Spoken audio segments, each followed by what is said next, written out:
പ്രിയ ഉദ്യോഗാർത്ഥികളെ, ഏവർക്കും പുതിയൊരു അധ്യായത്തിലേക്ക് സ്വാഗതം. എല്ലാവരും ചാനൽ സബ്സ്ക്രൈബ് ചെയ്യുക, ബെൽ ബട്ടൺ എനേബിൾ ചെയ്യുക. ബെൽ ബട്ടൺ എനേബിൾ ചെയ്യാൻ പറയുന്നത് ഞാൻ ചെയ്യുന്ന വീഡിയോസിൻ്റെ നോട്ടിഫിക്കേഷൻ അപ്പോൾ ലഭിക്കാൻ വേണ്ടിയാണ്. ഈ വീഡിയോ ഇഷ്ടപ്പെട്ടാൽ നിങ്ങളുടെ കൂട്ടുകാർക്കും അയച്ചു കൊടുക്കുക. ഇന്ന് നമ്മൾ പ്രതിപാദിക്കുന്ന വിഷയം മനുഷ്യ ശരീരവുമായി ബന്ധപ്പെട്ട കുറച്ച് ചോദ്യങ്ങളാണ്. ആദ്യത്തെ ചോദ്യത്തിലേക്ക് പോകാം.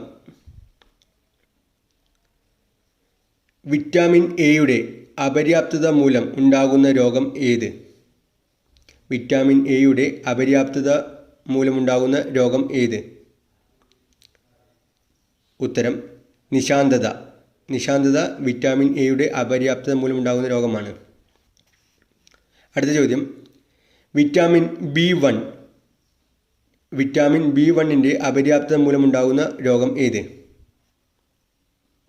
ഉത്തരം ബെറിബെറി എന്ന രോഗമാണ് വിറ്റാമിൻ B1 അപര്യാപ്തത മൂലമുണ്ടാകുന്ന രോഗം. അടുത്ത ചോദ്യം, വിറ്റാമിൻ B3 അപര്യാപ്തത മൂലമുണ്ടാകുന്ന രോഗം ഏത്? Vitamin B3. ഉത്തരം പെല്ലഗ്രയാണ് വിറ്റാമിൻ B3 അപര്യാപ്തത മൂലമുണ്ടാകുന്ന രോഗം. അടുത്ത ചോദ്യം, വിറ്റാമിൻ B9 അപര്യാപ്തത മൂലമുണ്ടാകുന്ന രോഗം ഏത്? ഉത്തരം അനീമിയ. വിറ്റാമിൻ B9 അപര്യാപ്തത മൂലമുണ്ടാകുന്ന രോഗമാണ് അനീമിയ. അടുത്ത ചോദ്യം, വിറ്റാമിൻ B12 അപര്യാപ്തത മൂലമുണ്ടാകുന്ന രോഗം ഏത്? ഉത്തരം പെർനീഷ്യസ് അനീമിയാണ് വിറ്റാമിൻ B12 അപര്യാപ്തത മൂലമുണ്ടാകുന്ന രോഗം. അടുത്ത ചോദ്യം, വിറ്റാമിൻ സിയുടെ അപര്യാപ്തത മൂലമുണ്ടാകുന്ന രോഗം ഏത്? വിറ്റാമിൻ സിയുടെ അപര്യാപ്തത മൂലമുണ്ടാകുന്ന രോഗം ഏത്? ഉത്തരം സ്കർവി എന്ന രോഗമാണ് വിറ്റാമിൻ സിയുടെ അപര്യാപ്തത മൂലമുണ്ടാകുന്ന രോഗം. അടുത്ത ചോദ്യം, വിറ്റാമിൻ ഡിയുടെ അപര്യാപ്തത മൂലമുണ്ടാകുന്ന രോഗം ഏത്? ഉത്തരം റിക്കറ്റസ് എന്ന രോഗമാണ് വിറ്റാമിൻ ഡിയുടെ അപര്യാപ്തത മൂലം ഉണ്ടാകുന്നത്. ഇത് കുട്ടികളിലാണ് കാണപ്പെടുന്നത്.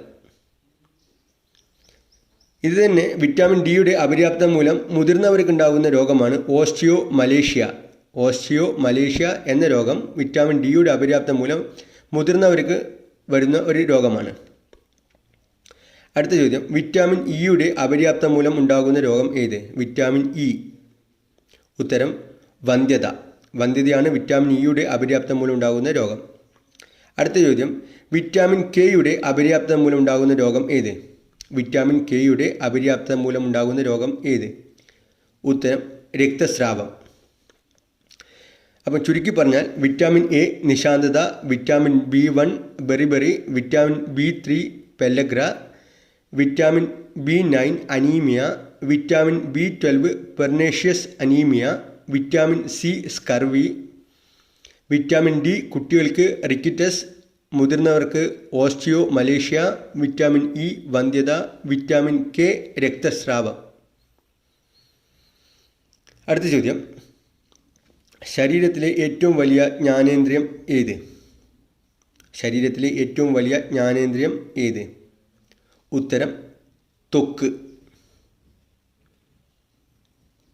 അടുത്ത ചോദ്യം, ശരീരത്തിലെ ഏറ്റവും വലിയ അവയവം ഏത്? ഉത്തരം ത്വക്ക് തന്നെയാണ്. അടുത്ത ചോദ്യം, മനുഷ്യ ശരീരത്തിലെ താപനില സ്ഥിരമായി നിലനിർത്തുന്ന അവയവം ഏത്? ഉത്തരം ത്വക്ക്. അടുത്ത ചോദ്യം, ത്വക്കിലൂടെ തിരിച്ചറിയാൻ സാധിക്കുന്ന സംവേദങ്ങൾ എന്തൊക്കെ? ഉത്തരം സ്പർശം, മർദ്ദം, ചൂട്, തണുപ്പ്, വേദന. അടുത്ത ചോദ്യം, ത്വക്കിന് നിറം നൽകുന്ന വർണ്ണവസ്തു ഏത്? ഉത്തരം മെലാനിൻ. മെലാനിൻ എന്ന വസ്തുവാണ് ത്വക്കിന് നിറം നൽകുന്നത്. അടുത്ത ചോദ്യം, അൾട്രാവയലറ്റ് രശ്മികളിൽ നിന്നും ശരീരത്തെ സംരക്ഷിക്കുന്നത് എന്താണ്? അൾട്രാവയലറ്റ് രശ്മികളിൽ നിന്നും ശരീരത്തെ സംരക്ഷിക്കുന്നത് എന്താണ്? ഉത്തരം മെലാനിൻ. അടുത്ത ചോദ്യം, മെലാനിൻ്റെ കുറവ് മൂലമുണ്ടാകുന്ന രോഗം ഏത്? മെലാനിൻ്റെ കുറവ് മൂലമുണ്ടാകുന്ന രോഗം ഏത്? ഉത്തരം ആൽബിനിസം. ആൽബിനിസമാണ് മെലാനിൻ്റെ കുറവ് മൂലമുണ്ടാകുന്ന രോഗം. അടുത്ത ചോദ്യം, ത്വക്കിലെ വിസർജന ഗ്രന്ഥികൾ ഏതെല്ലാം? ത്വക്കിലെ വിസർജന ഗ്രന്ഥികൾ ഏതെല്ലാം? ഉത്തരം സ്വേദഗ്രന്ഥികൾ, സെബേഷ്യസ് ഗ്രന്ഥികൾ. സെബേഷ്യസ് ഗ്രന്ഥികൾ, സ്വേദഗ്രന്ഥികൾ എന്നിവയാണ് ത്വക്കിലെ വിസർജന ഗ്രന്ഥികൾ. അടുത്ത ചോദ്യം, ത്വക്കിനും രോമത്തിനും മൃദുത്വം നൽകുന്ന ദ്രാവകം ഏത്? ത്വക്കിനും രോമത്തിനും മൃദുത്വം നൽകുന്ന ദ്രാവകം ഏത്? ഉത്തരം സീബം. സീബം എന്ന ദ്രാവകമാണ് ത്വക്കിനും രോമത്തിനും മൃദുത്വം നൽകുന്നത്. അടുത്ത ചോദ്യം, സീബം ഉൽപ്പാദിപ്പിക്കുന്ന ഗ്രന്ഥികൾ ഏത്? സീബം ഉൽപ്പാദിപ്പിക്കുന്ന ഗ്രന്ഥികൾ ഏത്? ഉത്തരം സെബേഷ്യസ് ഗ്രന്ഥികൾ. സെബേഷ്യസ് ഗ്രന്ഥികളാണ് സീബം ഉൽപ്പാദിപ്പിക്കുന്നത്. അടുത്ത ചോദ്യം, ത്വക്കിൻ്റെ മേൽപ്പാളിയായ അതിചർമ്മം ഉരുണ്ടുകൂടി ഉണ്ടാകുന്ന ചെറിയ മുഴകൾ ഏത്?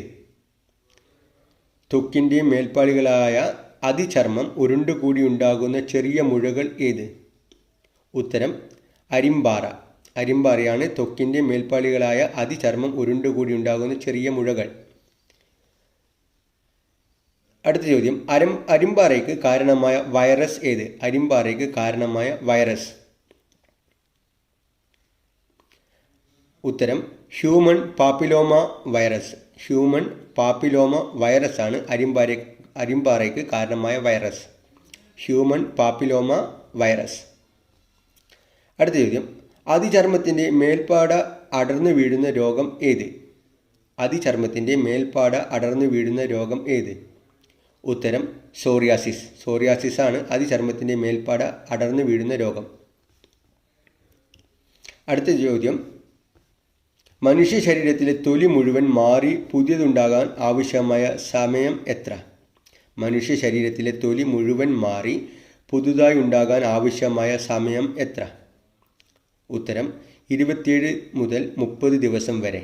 27 മുതൽ 30 ദിവസം വരെയാണ് മനുഷ്യ ശരീരത്തിലെ തൊലി മുഴുവൻ മാറി പുതുതായി ഉണ്ടാവാൻ ആവശ്യമായ സമയം.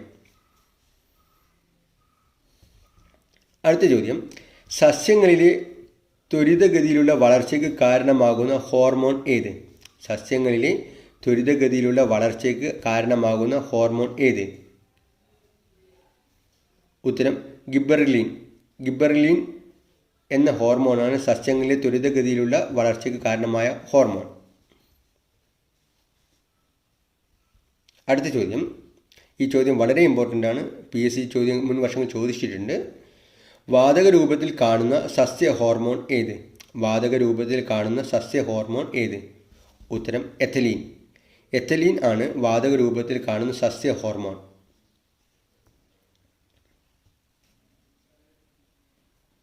അടുത്ത ചോദ്യം, കരിമ്പൻ തോട്ടങ്ങളിൽ ഗിബറലിൻ തളിക്കുന്നതിന് കാരണം? കരിമ്പിൻ തോട്ടങ്ങളിൽ ഗിബറലിൻ തളിക്കുന്നതിന് കാരണം? ഉത്തരം കരിമ്പിൻ്റെ നീളം വർദ്ധിപ്പിക്കാൻ. അടുത്ത ചോദ്യം, സസ്യങ്ങളിൽ കണ്ടെത്തിയ ആദ്യ ഹോർമോൺ ഏത്? സസ്യങ്ങളിൽ കണ്ടെത്തിയ ആദ്യ ഹോർമോൺ ഏത്? ഉത്തരം ആക്സിൻ. ആക്സിൻ എന്ന ഹോർമോണാണ് സസ്യങ്ങളിൽ ആദ്യമായി കണ്ടെത്തിയത്. അടുത്ത ചോദ്യം, സസ്യകാണ്ഡത്തിൻ്റെ വളർച്ചയ്ക്ക് സഹായിക്കുന്ന ഹോർമോൺ ഏത്? സസ്യകാണ്ഡത്തിൻ്റെ വളർച്ചയ്ക്ക് സഹായിക്കുന്ന ഹോർമോൺ ഏത്? ഉത്തരം ആക്സിൻ.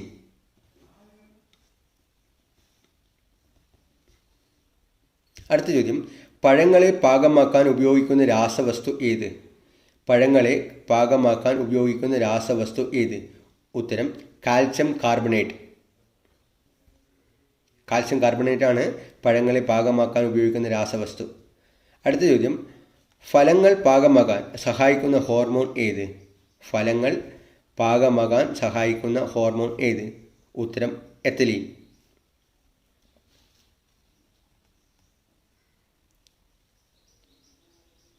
അടുത്ത ചോദ്യം, കാൽസ്യം കാർബണേറ്റ് അന്തരീക്ഷത്തിലെ ഈർപ്പവുമായി പ്രവർത്തിച്ചുണ്ടാകുന്ന വാതകം ഏത്? കാൽസ്യം കാർബണേറ്റ് അന്തരീക്ഷത്തിലെ ഈർപ്പവുമായി പ്രവർത്തിച്ചുണ്ടാകുന്ന വാതകം ഏത്? ഉത്തരം അസറ്റ്ലീൻ. അസറ്റ്ലീൻ എന്ന വാതകമാണ് കാൽസ്യം കാർബണേറ്റ് അന്തരീക്ഷത്തിലെ ഈർപ്പവുമായി പ്രവർത്തിച്ചുണ്ടാകുന്ന വാതകം. സോ കൂട്ടുകാരെ, ചോദ്യോത്തരങ്ങൾ ശ്രവിച്ചതിന് എല്ലാവർക്കും നന്ദി. ഇഷ്ടപ്പെട്ടാൽ നിങ്ങളുടെ ഫ്രണ്ട്സിന് അയച്ചു കൊടുക്കുക. ചാനൽ സബ്സ്ക്രൈബ് ചെയ്യുക, ബെൽ ബട്ടൺ എനേബിൾ ചെയ്യുക. തുടർന്നുള്ള വീഡിയോകളിൽ നമുക്ക് വീണ്ടും കാണാം. നന്ദി, നമസ്കാരം.